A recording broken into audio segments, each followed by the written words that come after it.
राष्ट्रवादी काँग्रेस शरद पवार पक्षाचे नेते जितेंद्र आव्हाडांवर गुन्हा दाखल करण्यात आला।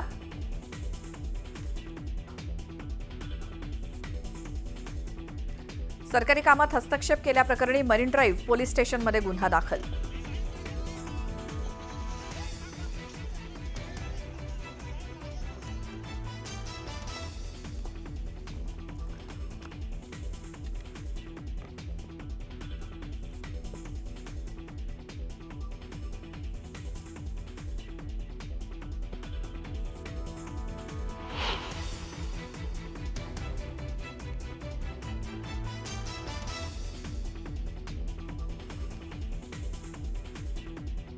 कार्यकर्ता देशमुखला अटक केल्यानंतर जितेंद्र आव्हाड आक्रमक, पोलीस ठाण्यासमोर केलं आंदोलन।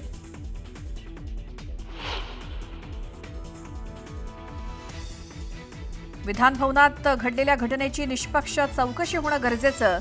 लॉबीत मारामारी ही लाजिरवाणी गोष्ट, अंबादास दानवेंची सरकारवर टीका।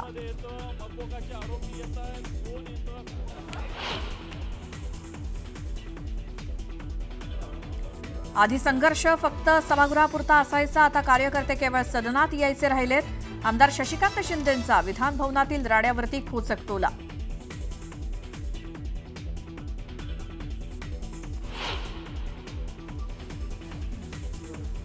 आव्हाडांच्या कार्यकर्त्याला अटक झाल्यानंतर रोहित पवार संतापले। हातवारे करून बोलू नका, आवाज खाली करा।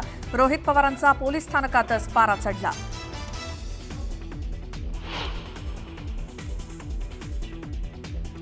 विधान भवनात काल जे घडलं ते अत्यंत वाईट, तर अधिवेशन काळात एवढे लोक येतातच कसे? कालच्या राड्यानंतर भास्कर जाधवांचा थेट सवाल।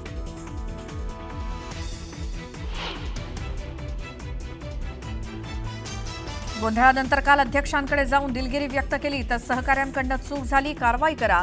कालच्या राड्यानंतर गोपीचंद पडळकरांची प्रतिक्रिया।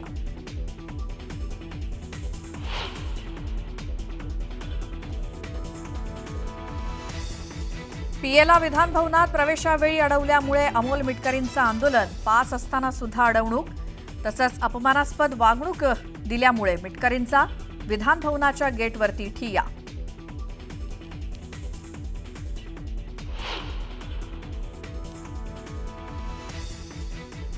सरकारमध्ये थोडी जरी साधन शुचिता शिल्लक असेल तर स्वतःच्या लोकांवरती कारवाई करून दाखवा। विधान भवनातील राड्यानंतर राज ठाकरे संतापले।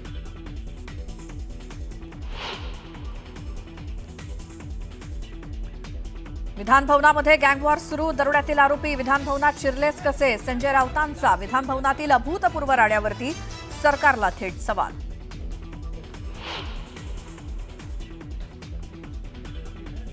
विधान भवनात अभ्यागतांना प्रवेश नाही, फक्त विशेष परवानगी पत्र असल्यावरच प्रवेश मिळणार। कालच्या राड्यानंतर विधान भवन प्रशासनाचा मोठा निर्णय।